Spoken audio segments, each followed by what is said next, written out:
Facer sempre máis fortes para traballar polo noso... O interese pola historia, cultura ou a sociedade e economía das terras do Miño Medio reuniu o sábado en Chantada a moitos veciños en torno á presentación do terceiro tomo da revista Alicerces. A Irmandade Cultural País do Faro continúa a facer posible un proxecto no que se pretende dar cabida a novos ou inéditos contidos de aspectos ben diversos sobre a realidade da comarca de Chantada e dos concellos do Sabiñao e de Pantón.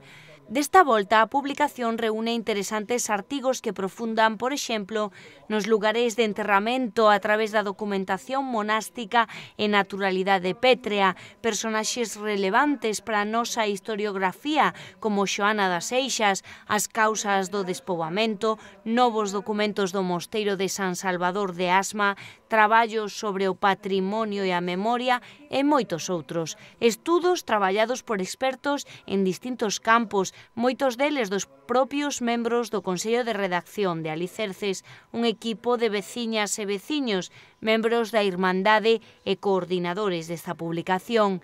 A presentación deste sábado acudiu tamén a deputada de Cultura do Goberno Provincial Pilar García Porto.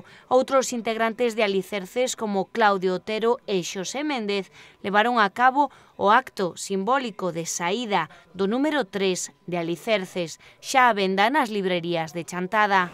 Vivimos un momento onde se esvaece a memoria dos povos